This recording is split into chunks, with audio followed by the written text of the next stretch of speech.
ان الحمد للہ نحمده ونصلی علی رسولہ الکریم اما بعد اعوذ باللہ السمیع العلیم من الشیطان الرجیم بسم اللہ الرحمن الرحیم۔ عزیز طلبہ، آج ہم بلوغ المرام میں سے کتاب الجامع کا تیسرا باب شروع کریں گے، اور وہ ہے باب الزہد والورع، دنیا سے بے رغبتی اور پرہیزگاری کا بیان۔ زہد کہتے ہیں کسی چیز کی رغبت کا کم ہو جانا۔ مراد اس سے یہ ہے کہ دنیا سے بے رغبتی ہو جانا اور آدمی کی ساری توجہ آخرت کی جانب مبذول ہو جانا۔ اور ورع کہتے ہیں حرام سے بچنے کو، پرہیزگاری اختیار کرنے کو، تقوی اختیار کرنے کو۔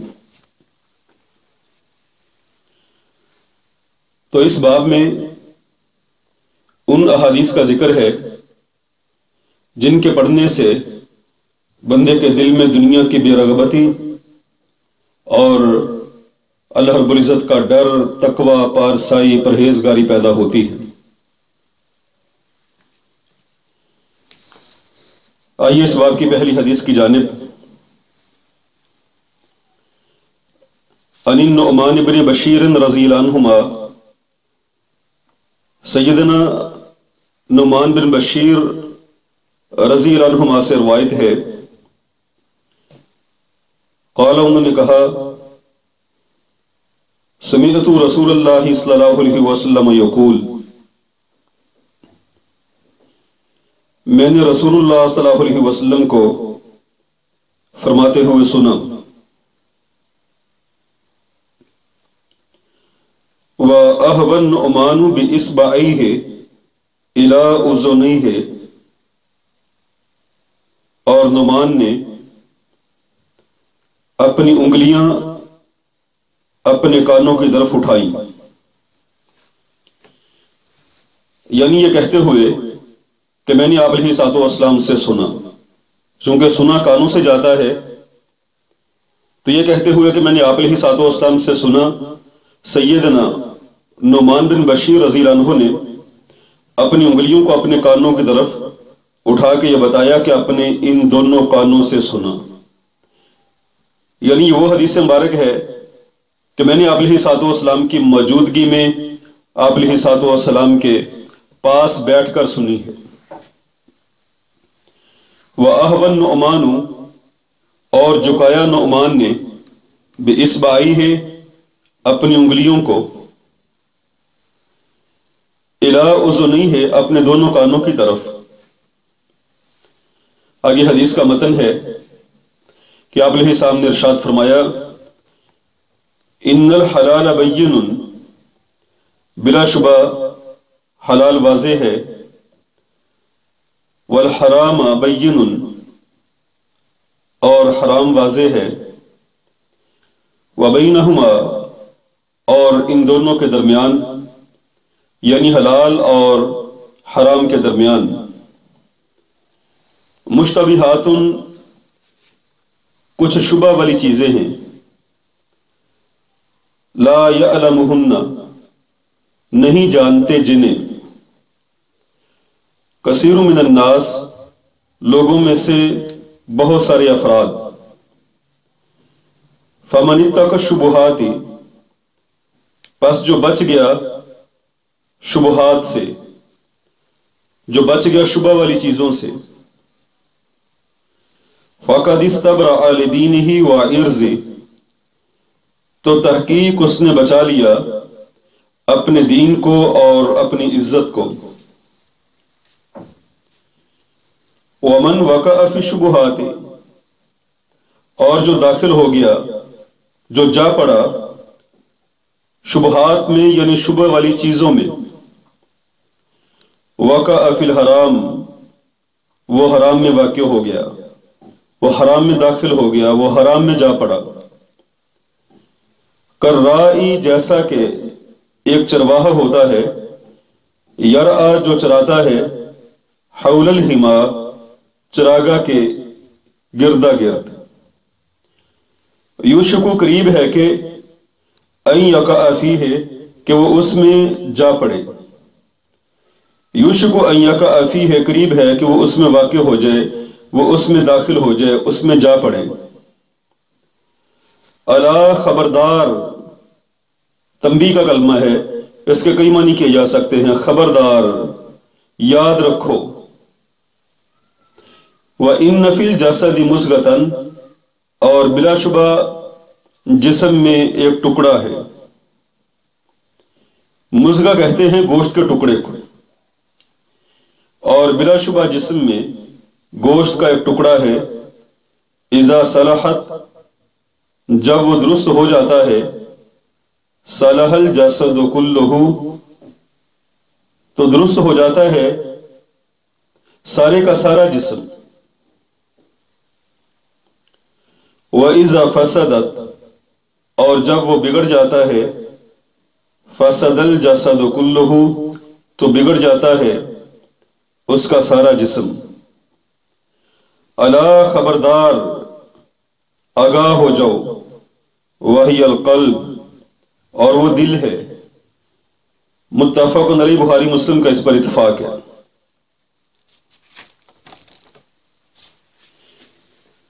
دوبارہ سنیے۔ عن نعمان بن بشیر رضی اللہ تعالی عنہما، سیدنا نعمان بن بشیر رضی اللہ عنہما سے روایت ہے، قال، انہوں نے کہا، سمعت رسول اللہ صلی اللہ علیہ وسلم یقول، میں نے رسول اللہ صلی اللہ علیہ وسلم کو فرماتے ہوئے سنا۔ وَأَهْوَى النُّعْمَانُ بِإِصْبَعَيْهِ إِلَىٰ أُذُنَيْهِ، اور نعمان نے اپنی انگلیاں اپنے کانوں کی طرف اٹھائیں یا کانوں کی طرف بڑھائیں۔ ان الحلال بین، بلا شبہ حلال واضح ہے، والحرام بین، اور حرام واضح ہے، وبینہما مشتبہات، اور ان دونوں کے درمیان کچھ شبہ والی چیزیں ہیں۔ لا یعلمہن کثیر من الناس، نہیں جانتے جن لوگوں میں سے بہت سارے لوگ۔ فمن اتقى الشبہات، پس جو بچ گیا شبہ والی چیزوں سے، فقد استبرأ لدینہ وعرضہ، تو تحقیق اس نے بچا لیا اپنے دین کو اور اپنی عزت کو، اس نے محفوظ کر لیا اپنے دین کو اور اپنی عزت کو۔ ومن وقع فی الشبہات، اور جو واقع ہو گیا شبہ والی چیزوں میں، وقع فی الحرام، وہ حرام میں واقع ہو گیا، وہ حرام میں داخل ہو گیا۔ کررائی، ایک چرواہے کی مانند، کاف تشبیہ کے لیے آتا ہے جس کا معنی کیا جاتا ہے مانند، اس طرح، چرواہے کی طرح، چرواہے کی مانند۔ یرعا حول الحما، جو چراتا ہے چراگاہ کے گردا گرد۔ یوشکو، قریب ہے، ان یقع فیہ، کہ وہ اس میں داخل ہو جائے، اس میں واقع ہو جائے۔ الا، خبردار، وَإِنَّ لِكُلِّ مَلِكٍ حِمًا، اور بلا شبہ ہر بادشاہ کے لیے ایک چراگاہ ہوتی ہے۔ الا، خبردار، وَإِنَّ حِمَ اللَّهِ مَحَارِمُهُ، اور بلا شبہ اللہ کی چراگاہ اس کی حرام کردہ چیزیں ہیں۔ الا، خبردار، وَإِنَّ فِي الْجَسَدِ مُضْغَةً، اور بلا شبہ جسم میں گوشت کا ایک ٹکڑا ہے۔ اذا صلحت، جب وہ درست ہو جائے، صلح الجسد کلہ، درست ہو جاتا ہے سارے کا سارا جسم۔ وَإِذَا فَسَدَتْ اور جب وہ بگڑ جائے فَسَدَ الْجَسَدُ كُلُّهُ تو بگڑ جاتا ہے سارے کا سارا جسم. الا خبردار وحی القلب اور وہ دل ہے. متفق علیہ بخاری مسلم کا اس پر اتفاق ہے.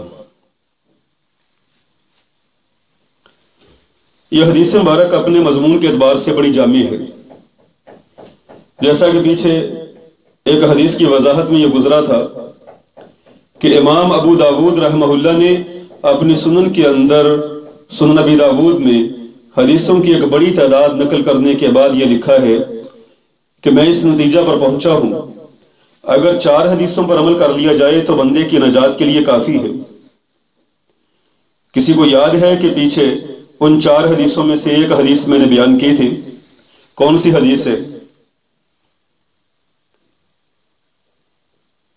وہ حدیث ہے جس میں ذکر تھا لا یؤمن احدکم حتی یحب لاخیہ ما یحب لنفسہ. تم میں سے کوئی بندہ اتنی دیر تک مومن نہیں ہو سکتا ہے جب تک اپنے بھائی کے لیے بھی وہی چیز پسند نہ کرے جو اپنے لیے پسند کرتا ہے. اور ان 4 حدیثوں میں سے دوسری حدیث یہ ہے. اس حدیث کو اگر دیکھیں اس کے مفہوم اور مطلب پر غور کر لیا جائے تو تقریباً دین کی بنیادی باتیں سمجھ میں آ جاتی ہیں.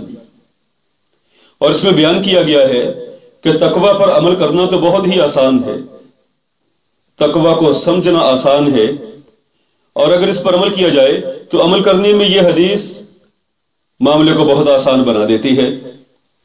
اسے کس حدیث میں بیان کیا گیا ہے کہ دنیا کے اندر صرف 3 ہی قسم کی چیزیں پائی جاتی ہیں. شرعی طور پر جن چیزوں کے بارے میں ہم جاننا چاہتے ہیں حلال ہے حرام ہے، ہمیں یہ کام کرنا چاہیے نہیں کرنا چاہیے، یہ عمل جائز ہے یا ہمیں اس سے رکنا چاہیے، اس چیز کو مد نظر رکھیں تو دنیا میں 3 ہی قسم کی چیزیں پائی جاتی ہیں. ایک ہے حلال چیزیں جن کا حلال ہونا بالکل واضح ہے کہ ان میں کسی قسم کا کوئی شک و شبہ نہیں. مثال کے طور پہ بکرے کا گوشت ہے، مرغی کا کھانا، یا اس کے علاوہ دیگر جو اللہ رب العزت نے پھل پیدا کیے ہیں، جو سبزیاں پیدا کی ہیں. اور بعض چیزیں جو حرام ہیں ان کا حرام ہونا بالکل واضح ہے، جیسے اللہ رب العزت نے شراب کو حرام قرار دیا، سود کو، زنا کو، چوری کو، جھوٹ بولنے کو، یہ چیزیں حرام ہیں. اور میں کچھ چیزیں ایسی ہیں جو حلال اور حرام کے درمیان ہیں. ایک اعتبار سے دیکھو تو وہ حلال دکھائی دیتی ہیں اور دوسری نظر سے دیکھا جائے تو حرام لگتی ہیں، یعنی ان کے اندر شبہ پایا جاتا ہے. آپ علیہ السلام نے ارشاد فرمایا بہت سارے لوگ انہیں نہیں جانتے. اس کا مطلب یہ ہے کہ بہت سارے تو نہیں جانتے لیکن کچھ لوگ ان کے بارے میں جانتے ہیں. مراد یہ ہے کہ علماء کرام اور دین کا صحیح فہم رکھنے والے لوگ ان چیزوں کے بارے میں جانتے ہیں کہ آیا یہ چیز جس میں شبہ پایا جا رہا ہے یہ شبہ کس نوعیت کا ہے، کیا یہ چیز حرام ہے یا حلال ہے. شبہ کی نوعیت کو مد نظر رکھتے ہوئے ایک عالم دین، ایک صاحب علم آدمی اس کے حرام یا حلال ہونے کا فیصلہ کر سکتا ہے. تو معلوم یہ ہوا کہ اشیاء 3 قسم کی ہیں، حلال، حرام اور مشتبہات، شبہ والی چیزیں. اور تقوی پر عمل کرنا کیا ہے؟ بھئی جس کا حرام ہونا بالکل واضح ہے اس کو چھوڑ دو، جس میں شبہ پایا جاتا ہے اس کو بھی چھوڑ دو، اور جس کا حلال ہونا بالکل واضح ہے ان کو اختیار کر لو. بس اسی کا نام تقوی ہے. یعنی تقوی کچھ چیزوں کو اختیار کرنے اور کچھ کو چھوڑ دینے کا نام ہے. چھوڑنا کن کو ہے؟ وہ چیزیں جن کا حرام ہونا بالکل واضح ہے، اور ان چیزوں کو بھی کہ جن کے اندر حرام ہونے کا شبہ پایا جاتا ہے، اور جن چیزوں کے بارے میں بالکل واضح لگتا ہے کہ یہ چیزیں حلال ہیں ان پر عمل کیجئے اور حرام اور شبہ والی چیزوں کو چھوڑ دیجئے، تو بس تقوی پر عمل ہو گیا، دین پر عمل ہو جائے۔ اس لیے امام ابو داؤد رحمہ اللہ فرماتے ہیں کہ یہ حدیث ان 4 حدیثوں میں سے ہے کہ جن پر عمل کر لیا جائے تو بندے کی نجات ہو جاتی ہے، نجات کے لیے کافی ہے، اللہ رب العزت کی بارگاہ میں نجات کی امید رکھی جا سکتی ہے۔ اور پھر نبی صلی اللہ علیہ وسلم نے شبہ پر عمل کرنے والے انسان کے بارے میں ذکر فرمایا ہے کہ اس کی کیفیت کیا ہے۔ فرمایا کہ جس بندے نے اپنے آپ کو شبہ والی چیز سے بچا لیا، اس نے اپنے دین کو بچا لیا، اپنی عزت کو بچا لیا۔ اس لیے کہ شبہ پر عمل کرنے والا بعض دفعہ حرام میں داخل ہو جاتا ہے۔ جب وہ حرام میں داخل ہو جائے گا، نہ اس کا دین محفوظ رہے گا، نہ اس کی عزت محفوظ رہے گی۔ اس لیے کہ عزت تو مومنین کے لیے ہے نا، وَلِلَّهِ الْعِزَّةُ وَلِرَسُولِهِ وَلِلْمُؤْمِنِينَ، عزت اللہ، اس کے رسول اور مومنین کے لیے ہے۔ اور جس آدمی نے اپنے ایمان کو کمزور کر لیا، جو مومن نہ رہا، تو اللہ رب العزت نے جو فرمایا ہے کہ عزت تو مومنین کے لیے ہے، اس کا مطلب یہ ہے کہ اس نے اپنے مقام و مرتبہ کو گرا دیا ہے۔ تو فرمایا کہ جو بندہ شبہ والی چیز میں داخل ہو گیا، وہ حرام میں داخل ہو گیا۔ کہنے کا مطلب یہ ہے کہ جو بندہ اپنے آپ کو شبہ والی چیز سے بچاتا ہے، وہ اپنے دامن کو حرام سے تو بالاولا بچانے والا ہوگا، اور جو شبہ والی چیز پر عمل کر لیتا ہے، وہ کسی نہ کسی اعتبار سے حرام پر بھی عمل کر لے گا، کیونکہ اگر اس نے اتنی جرات کر لی ہے کہ شبہ والی چیز کو اس نے جائز سمجھ لیا ہے، اس پر اس نے دل میں کھٹک ہونے کے باوجود عمل کر لیا ہے، تو عین ممکن ہے کہ ایسا کمزور ایمان والا بندہ حرام کام کے اندر بھی داخل ہو جائے، شیطان اس کو جلدی ورگلا سکتا ہے۔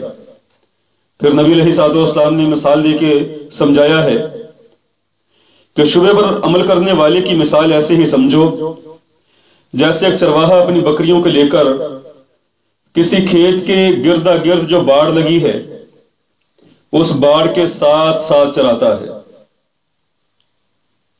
اب کسی بھی وقت کوئی بھی بکری، کوئی بھی جانور وہ باڑ کو پھلانگے گا اور وہ کھیت میں داخل ہو جائے گا۔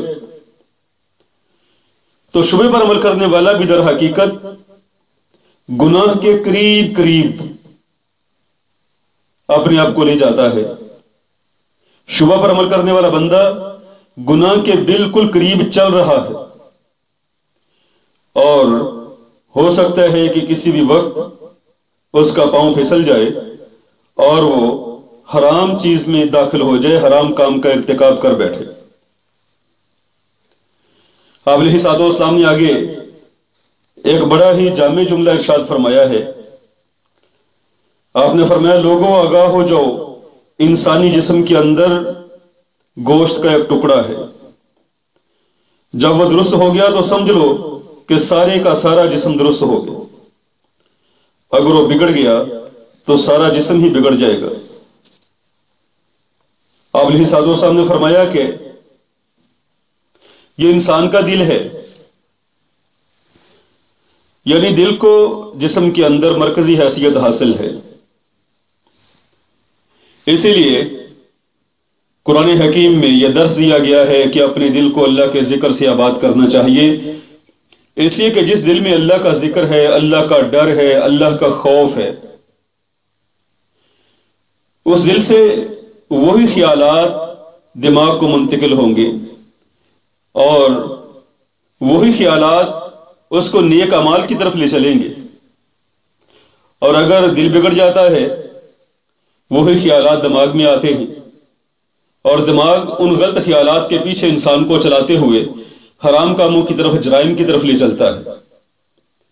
فرمایا، الا بذکر اللہ تطمئن القلوب، خبردار ہو جو لوگوں، دلوں کی طمانینت، دلوں کا سکون اللہ کے ذکر میں ہے۔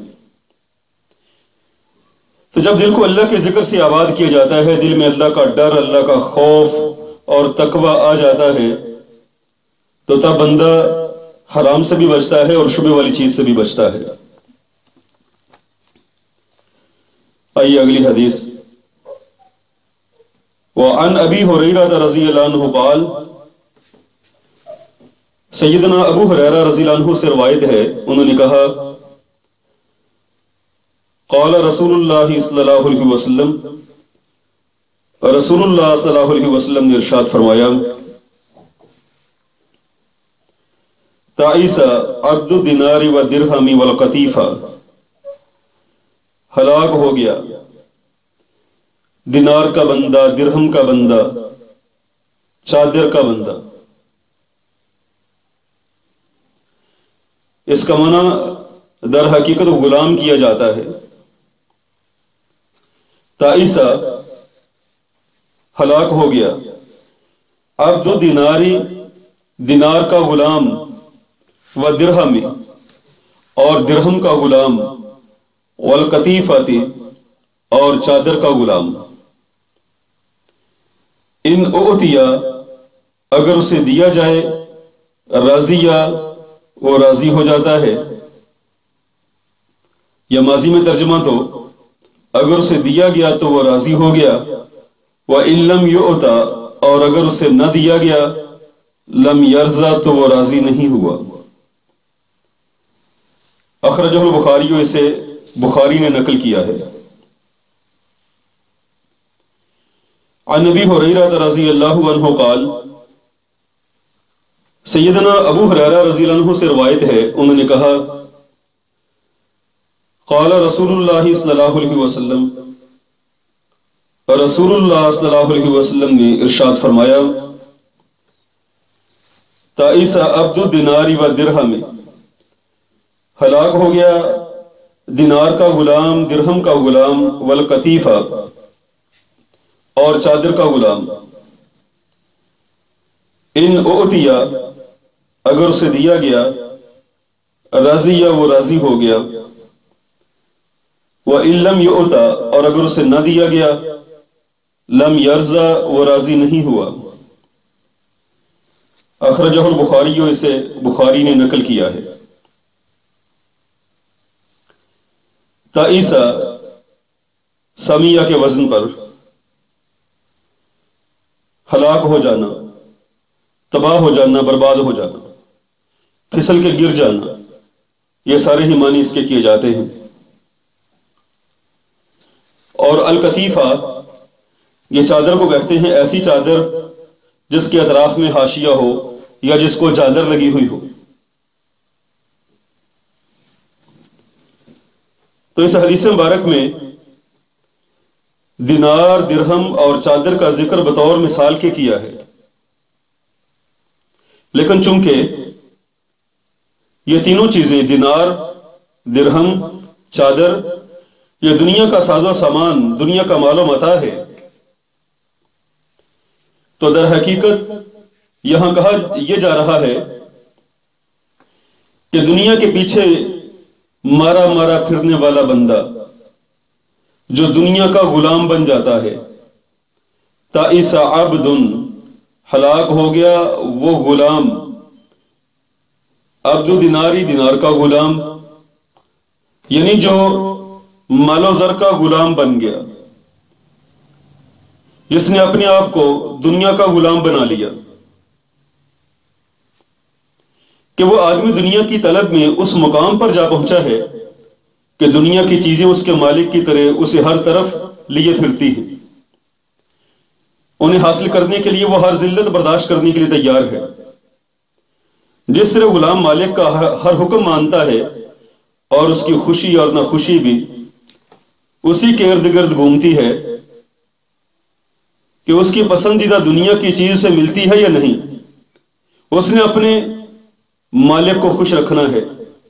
بالکل ایسے ہی یہ بندہ جو دنیا کا غلام بن گیا ہے، وہ دنیا کی طلب میں، دنیا کی تلاش میں، دنیا کی محبت میں، دنیا کے پیچھے پیچھے پھرتا ہے، دنیا کا غلام بن چکا ہے، اور مال کی محبت میں وہ اس چیز کی پرواہ نہیں کرتا یہ چیز حلال ہے یا حرام ہے، وہ اس کے لیے جائز و ناجائز ذرائع سب اختیار کرنے کی کوشش کرتا ہے۔ تو اس حدیث مبارک میں نبی صلی اللہ علیہ وسلم نے فرمایا کہ ایسا بندہ سمجھو ہلاک ہو گیا۔ بھئی جب ایک آدمی کی آخرت ہی جاتی رہی، جس کی آخرت برباد ہوگی، در حقیقت اس کا سب کچھ برباد ہو گیا۔ اس لیے ایک حدیث میں آتا ہے کہ جس آدمی کی نماز عصر فوت ہو گئی، نماز عصر رہ گئی، کأنما وطر اہلہ و مالہ، گویا کہ اس کے گھر والے اور اس کا مال ہلاک ہو گیا، برباد ہو گیا۔ کیوں؟ کہ عصر کی نماز یا دیگر نمازیں اس سے آخرت بنتی ہے، اور جس نے اپنی آخرت کو برباد کر لیا، در حقیقت اس نے اپنے گھر کو برباد کر لیا، اپنے مال کو برباد کر لیا، اپنے گھر کو اس نے آگ لگا لی۔ تو فرمایا کہ وہ بندہ جو درہم و دینار اور دنیا کا غلام بن چکا ہے اور دنیا کی تلاش میں ہر ذلت برداشت کرنے کے لیے تیار ہے، ایسا بندہ ہلاک ہو گیا، اس کی آخرت جاتی رہی۔ کیونکہ انسان کی پیدائش کا اصل مقصد پیسہ کمانا تو نہیں ہے، بلکہ اس کی پیدائش کا اصل مقصد ہے وَمَا خَلَقْتُ الْجِنَّ وَالْإِنسَ إِلَّا لِيَعْبُدُونَ۔ اللہ فرماتے ہیں اور میں نے جن و انس کو صرف اور صرف اپنی عبادت کے لیے پیدا کیا ہے، اس لیے پیدا کیا ہے تاکہ وہ میری عبادت کریں۔ دنیا کمانا، دنیا کی خواہش رکھنا، یہ عمل جائز ہے۔ دنیا کما سکتا ہے، دنیا کمانے کی خواہش بھی رکھ سکتا ہے، لیکن شرط یہ ہے کہ دنیا کا غلام نہ بنے، دنیاوی مال و متاع کا غلام نہ بن جائے، کہ ان کی محبت میں اتنا آگے بڑھ جائے کہ وہ اللہ کی غلامی سے نکل کے دنیا کا غلام بن جائے، بلکہ اللہ کا غلام بنے اور یہ چیزیں اس کو اللہ کی غلامی سے غافل نہ کریں۔ رسول اللہ صلی اللہ علیہ وسلم نے اس حدیث مبارک میں اس آدمی کی پہچان ایک ٹکڑا میں بیان فرما دی ہے کہ اگر تم دیکھنا چاہو نا کہ کون سا بندہ دنیا کا غلام ہے، درہم و دینار کا غلام کون سا آدمی ہے، اس کی ایک نشانی ہے، وہ کیا؟ ان اعطی رضی وان لم یعط لم یرضى، اگر اسے دیا جائے تو وہ راضی ہے، اگر نہ دیا جائے تو وہ ناراض ہے۔ اگر اسے دنیا کا مال دیا جائے تو وہ راضی، نہ ملے تو ناراض۔ اس کی بیعت بھی اس لیے کہ دنیا ملے۔ وہ کسی نیک کام کے لیے بھی چلتا ہے تو تاکہ دنیا ملے۔ اگر دنیا مل گئی تو راضی، اپنے امیر سے بھی راضی، اللہ سے بھی راضی، لیکن اگر دنیا نہ ملی اس کے دل کے اندر ملال ہے، وہ لوگوں سے بھی ناراض ہے، اپنے امیر سے بھی ناراض ہے۔ اور بعض دفعہ دنیا کی غلامی بندے کو یہاں تک لے جاتی ہے، اللہ معاف فرمائے، کہ بعض لوگ اللہ کا شکوہ بھی کرنے سے گریز نہیں کرتے۔ اس لیے رسول اللہ صلی اللہ علیہ وسلم نے ارشاد فرمایا، جامع ترمذی کی حدیث میں آتا ہے، آپ علیہ السلام نے فرمایا کہ دو بھوکے بھیڑیے جنہیں بکریوں کے ریوڑ میں چھوڑ دیا جائے، وہ اتنا زیادہ نقصان نہیں پہنچاتے ہیں جتنا کہ آدمی کا مال اور منصب کی ہرس کرنا اسے نقصان پہنچاتا ہے۔ کیونکہ مال اور منصب کی ہرس میں وہ کوئی بھی گناہ والا کام کرنے سے گریز نہیں کرے گا، اور جب یہ گناہ کرتا ہے تو پھر گناہوں کی چاٹ لگ جاتی ہے، پھر بندہ دوسرا اور تیسرا گناہ کرتا ہے۔ تو اس لیے آپ علیہ صاحب نے ارشاد فرمایا، ایسا بندہ تو ہلاک ہو گیا جو دنیا کا غلام ہے، جس کو دن رات دنیا بنانے کی فکر کھائی جا رہی ہے، اور جو اللہ کے ذکر سے غافل ہو گیا ہے۔ بس یہیں تک آج دو حدیثیں ہی پڑھی جا سکیں، وقت ختم ہو گیا۔ انشاءاللہ تعالی الرحمن کل کے لیکچر میں اس سے آگے پڑھیں گے۔ سبحان ربک رب العزت عما یصفون وسلام علی المرسلین والحمد للہ رب العالمین۔